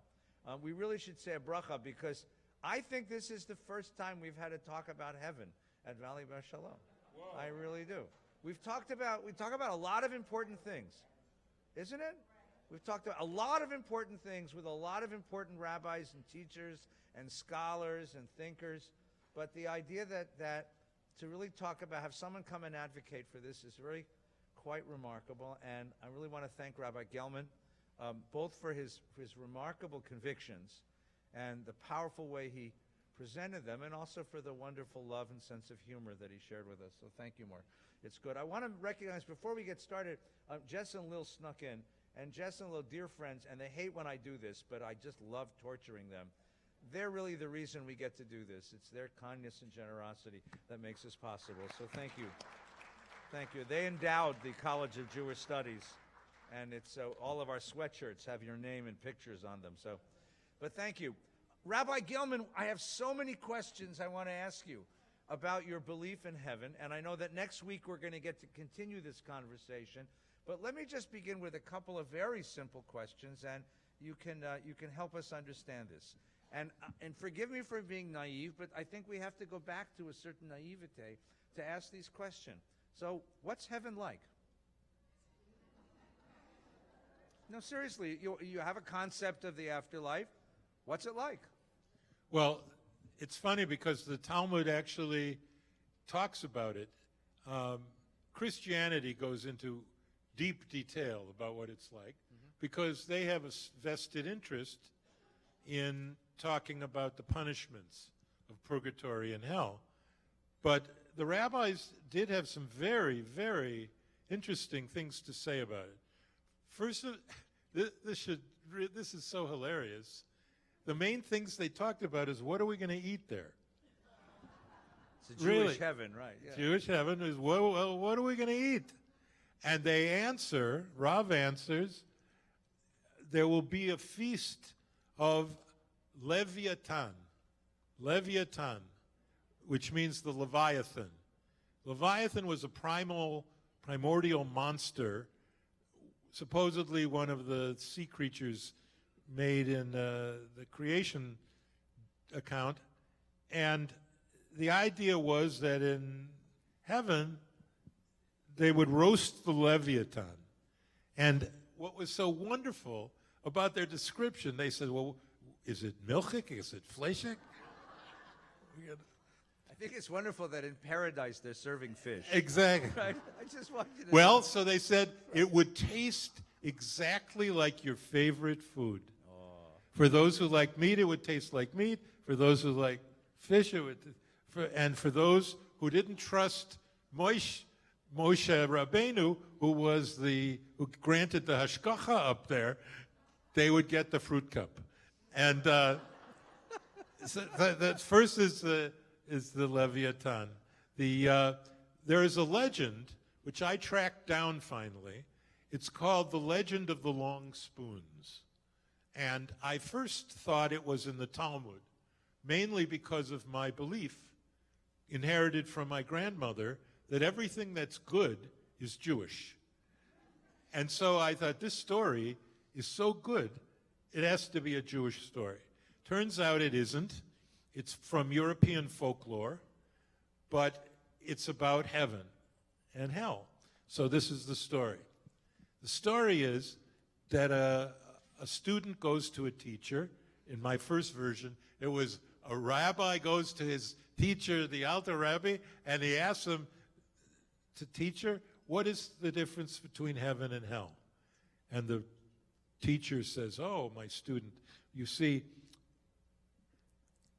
in hell, all of the people are sitting around a table filled with the most beautiful, wonderful food. They can smell the food. They're starving. And they can touch the food. But they can't bring the food to their mouth because their arms are locked in an outstretched position. The student said, oh, yes, teacher, that is hell. And what is heaven like? He said, oh, in heaven, everyone is around a big table, and they're starving, and the food is all there, and it's beautiful and wonderful, and they can smell it, and they can touch it. The student says, my teacher, what's the difference between heaven and hell? He says, don't you see? In heaven, the people are feeding each other. Everybody go, ooh. I mean, how good is that? That's great. That has to be Jewish. So just say it's from the Talmud. No one ever knows. Half the rabbis who give sermons, I tell them the story and they'll say, it's in the Talmud. Gellman wouldn't have told it to me if it wasn't in the Talmud. So let's be, I want to get a little more precise about this. I will, I'm sorry. The phrase olam haba, there's actually an ambiguity in the phrase. Yes. For some people, it means what you've spoken about, which is an existence after death. That is some sort of way in which the soul or the personhood of a person goes on living after the body dies. For other places in the tradition, it means a moment of history after the end of history, when there's an age in which we all come back to life and share the world again. With the world, David HaMashiach. the world to come, right? And then there's there's this notion of resurrection of the dead, Mechayei HaMetim, the resurrection of the dead after some point in history, right? And then there's a third meaning of it, which is, in the Kabbalah, which is a full-on belief in reincarnation, in Gilgul Nefashot, which means you leave this world, and then for certain purposes that are undetermined, you're reborn into the world in a different body, in a different existence, sometimes even in an animal existence. Yeah. And Olam Haba means all of these things. So when you're thinking about it, which of these things do you think about?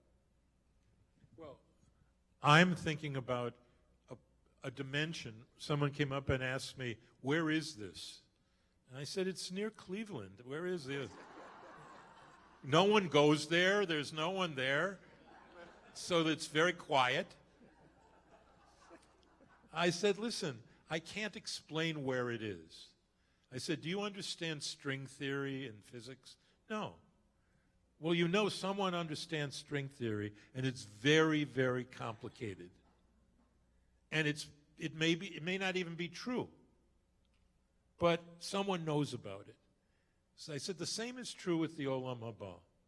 What I mean and what I believe in is a dimension of existence in which my I-ness, my personality, my ego, myself, my neshama, my soul, separates from my body and lives in this dimension in which all the souls of those who have died before are also living. I believe that when you enter this dimension, and this is why we say Kaddish for 11 months and a day, not 12 months, but why? Because when you enter, I believe that you review your life. With the rabbis said you live your life with two angels, one on one shoulder, one on the other. And the one angel is writing down all the bad things you do, the other is the good things. When you die, those two angels become the prosecuting attorney and the defense attorney for your soul. And what you learn in what I call soul school, what you learn there is why you were afraid, which is the great question of life. Because when you think of your life, I know when I think of my life, the great questions I ask about my life are, why was I afraid to do that? Not why did I do that? If I had courage to do it, I did it. But why didn't I work out more? What was it that I was afraid of? Why was I not? When I was an adolescent, I had my chest operated on, and because it was impinging on my heart, and they thought I would die. So I had a scar on my chest. And back in those days, in gym class, we played basketball skins and shirts. So one team would have a T-shirt on and the other would have no shirt on. I was a good athlete, and I never learned how to play basketball because I was ashamed. I was afraid to appear with my scar. I would shower separately. And it wasn't until I was older, I remember the moment, it was in college, and a very pretty woman said to me she liked my body. It wasn't until then that I got over my shame of my scar. And there's no question that I became a rabbi because of the scar on my chest. Because if I had not had a scar, which taught me vulnerability and taught me to love people who have scars, different kind of scars, I could never have built up the kindness in me, and I would have, without question, devoted my life to getting guilty people out of jail. And when I look back at why was I afraid of my scar? Why was I ashamed of my scar? And that will be explained to me in heaven. And I will ask the one question that I will ask the angels, my first question. Was I a good man? Because of all the things I don't know about myself, the one thing I don't know that I care most about is whether I'm a good man.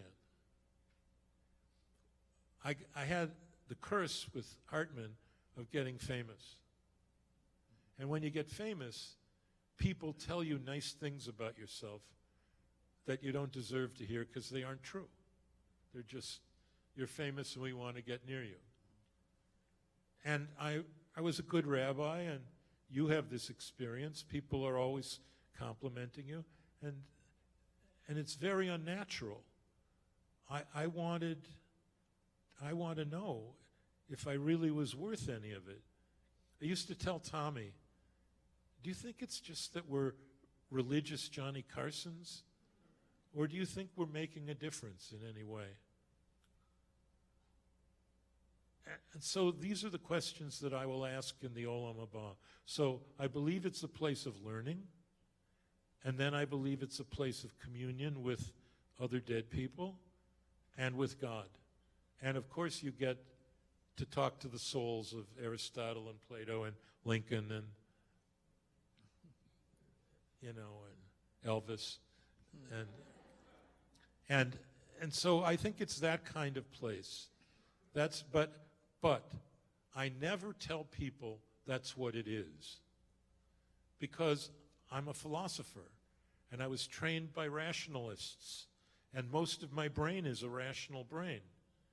So what I tell them is, this is what I believe to be true, not this is what is true. That's why I don't like the Sunday guys, the TV evangelists. This is true. This is the Jesus. No, it's not true. It's what you believe is true. It might be true. There's an advantage to believing it's true because it gives you hope. And if you ask me, is the Olam Haba real? I'd say, yes, I believe it's real. But I'm not here to sell you a bill of goods. Next week, to prove this to you, this was very strong today, and you were very good. But I really sold you on the Olam Haba. What you heard tonight was what my congregants used to call a full Gellman. This was a full Gellman. This had all my tricks. It had all my moves. Next week, I'm going to show you. You're going to freak out about this, but this is the way it is. Next week, you're going to convince me that the Olam Haba is real. You're going to convince me. Especially the ones in this group who came here not believing it's real. By next week, you will be telling me and Rabbi Feinstein why you think it's real. That's going to happen. That's a big deal. And it will help balance what I hope you see, that I'm not telling you what is. This is way too precious to present to somebody as Plato is a man, Plato is mortal. It's way too precious. Then it's not a deductive syllogism. One more question about this. So I'm interested in two questions about theology. One is, what is your theology? And the other is what difference it makes. And I'm interested in what difference this makes. It's hope. Hope is the issue. That's simple. Without it, you have no hope. But tell me, in your own life, or in the life of the people that you've been teaching, the adoption of such a belief changes what? How does it change the way that you walk the world? How does it change the way that you experience life? How does it change the way you experience tragedies? How does it change you? Well, because I begin to see things as part of a longer journey. This is only part of our journey. And after we die, there's another part of the journey. Is there another part after that?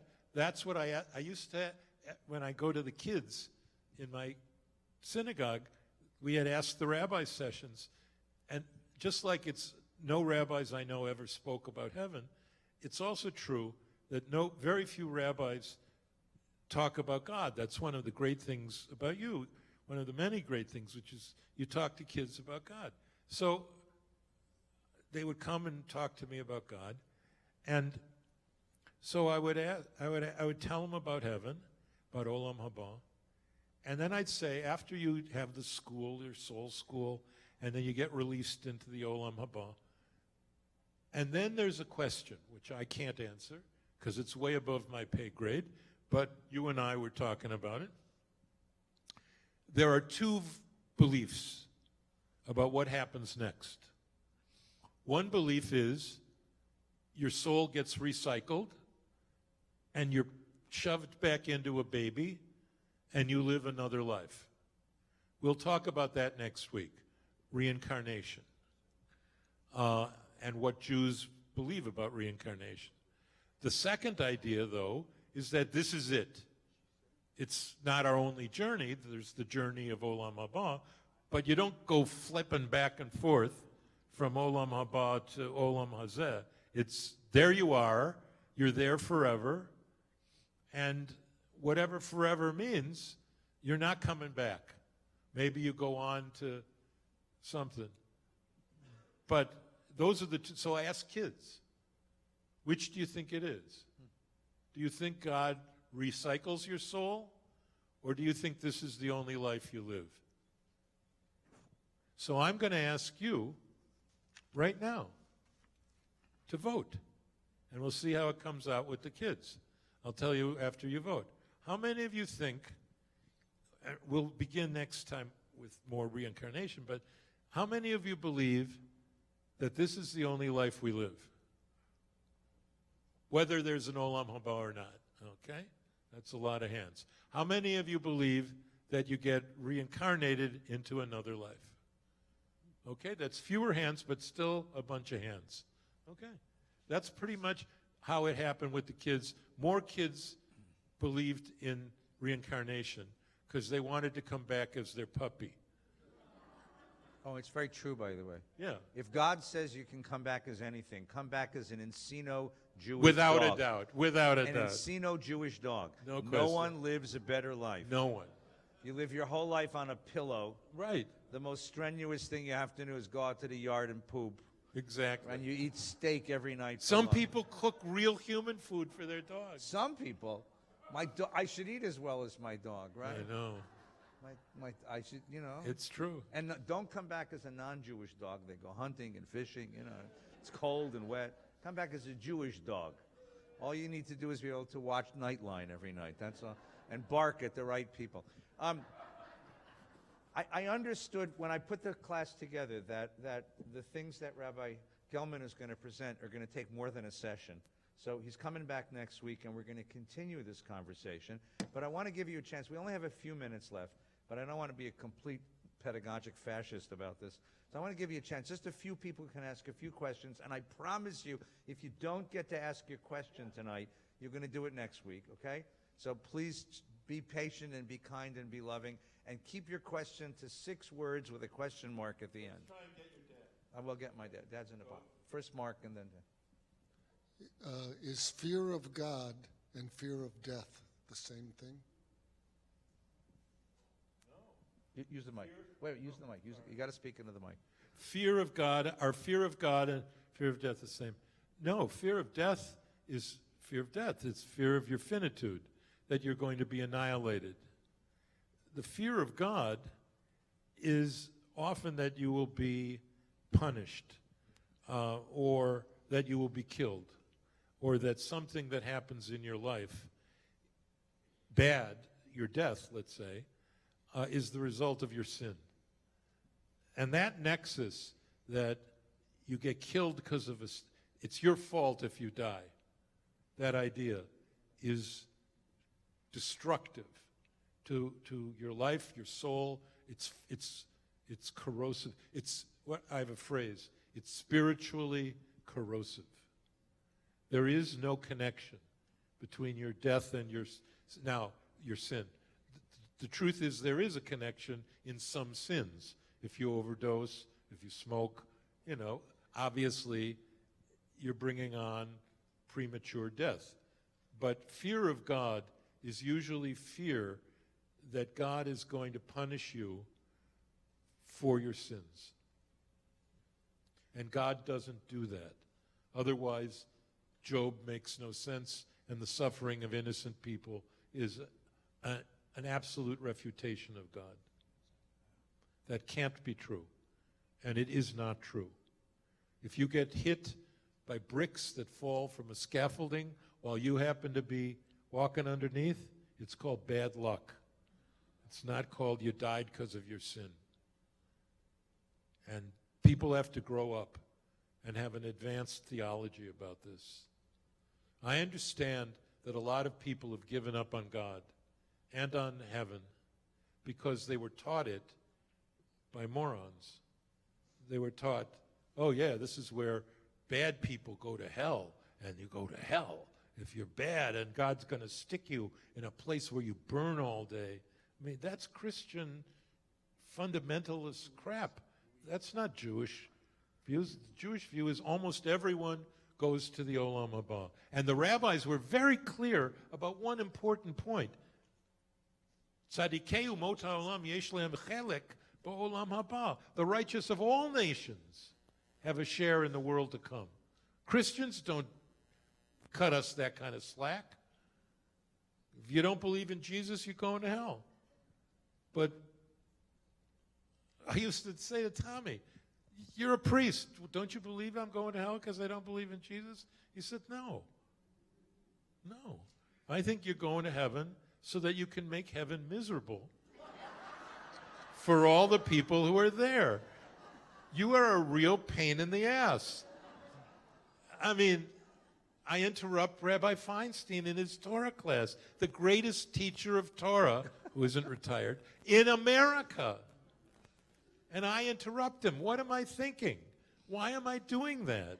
I'm just hopeless. I should be locked up. So is there hell? Do you believe in hell? Yes, I do. So what is hell? Hell is the extermination of souls that have already, the connection, you made it in the Torah class, of the Pharaoh's hardened heart. Right. There's something where if you freeze your soul long enough, it can't be thawed out again. It's something like that.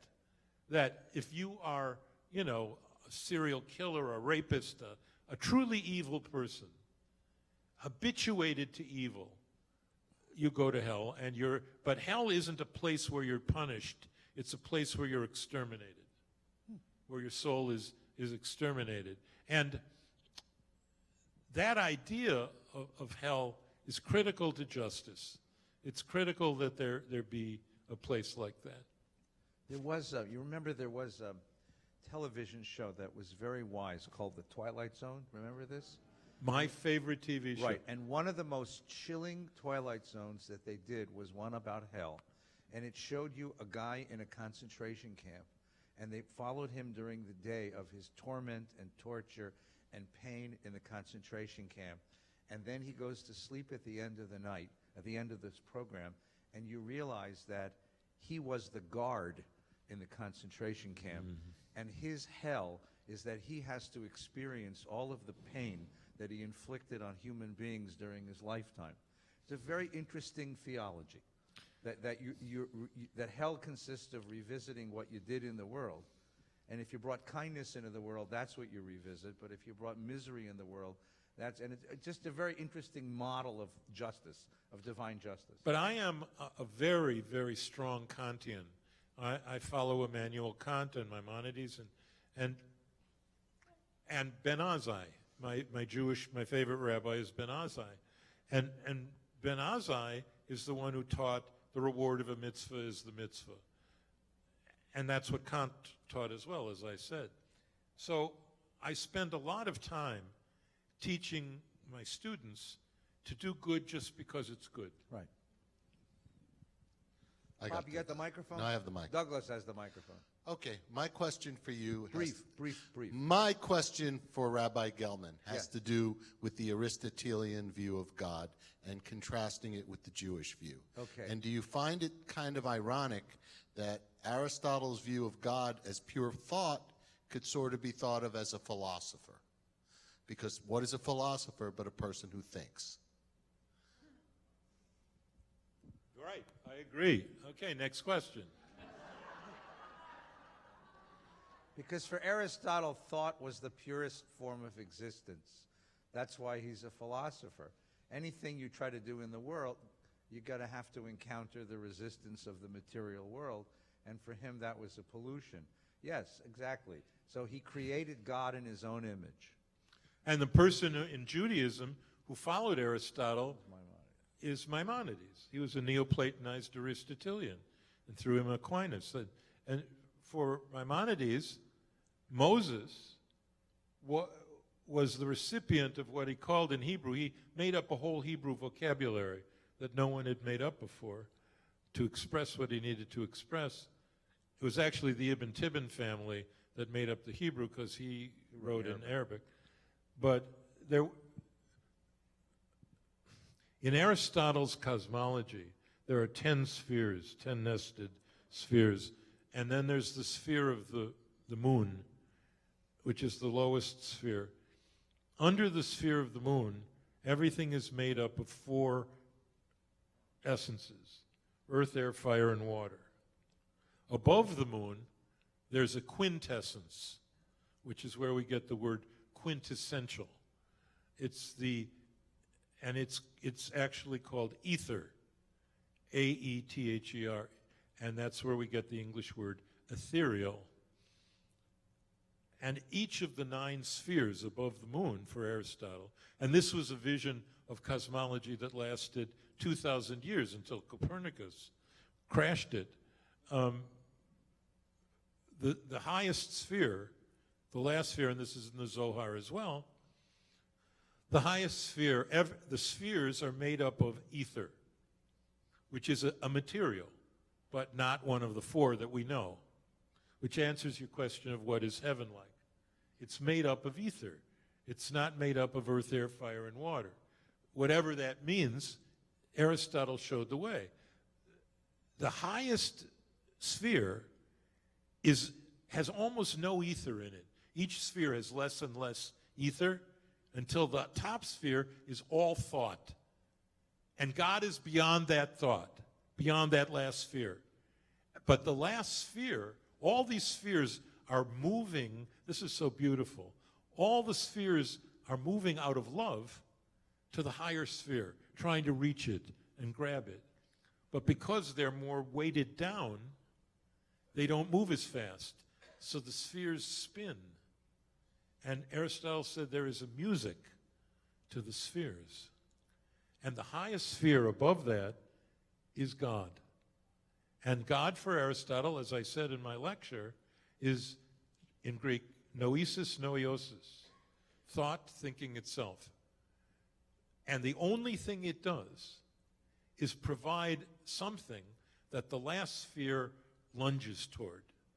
And in lunging toward God, the sphere begins to shake up all the ethers in all the spheres below it, and ultimately the sphere of the moon, which shakes up all the material on Earth, and that's how creation occurs. Does the neshama, if the neshama has form in Olam Haba, is it possible for it to somehow have an impact on Olam Hazeh? Yes, that's what we'll talk about next week. How is it possible for the neshama to have impact on this world? Louise, let's To say it in another way, can you talk to dead people? And the answer, you'll find out next week. Right. All right. I regret, but this will be our last question because we're going to have to conclude. So, go ahead, please. 50 years from now, they'll be able to upload our brainwaves and soul into cyberspace. Now, if it's there, how can it go to heaven? Because that certainly will happen, or looks like it'll happen. It proves that our neshama is not a material thing, and therefore cannot be downloaded. What they will download are the synapses in our brain, which will serve as the ones and zeros that will create a cyber map of our brain, but it will not create a cyber map of our consciousness because our consciousness isn't material. I just explained about the ether and the this, and what that is basically a primitive understanding of the idea that there are dimensions of our being. We are not just material. We are not just goo. We are a consciousness, and that consciousness is different than our brain. You can suck out all our brain, transfer it to a computer, and you will not have our consciousness in that computer because it isn't material. And then if you go beyond that, look, physics today would tell you that material is not material. Material is a form of energy, and energy is a process. And so we can spend some more time on this. Remember last time I told you I wanted you to go buy a notebook, and I want you to spend a little time after the talks writing down your responses, your own answers, your questions. So I'm going to strongly suggest no homework. No one's going to grade it. This is the VBS college. I'm grading it and No, you're not. No, you're not. I really think it'd be wonderful to go home and sit down and ask yourself this question. If your kids, your friends, the people you care for come and ask you this question, is there some life after death? Is death the end of us? Is there some hope? What's your answer to that question? Next week, we'll continue with Rabbi Gellman. Thank you, Rabbi Gellman. Great. Wonderful session. Wonderful. And then now they're all going to come up and ask you all the questions they didn't get a chance to ask. That's right. It's wonderful. Just wonderful. All right, so we'll talk this week, yeah? Nothing in her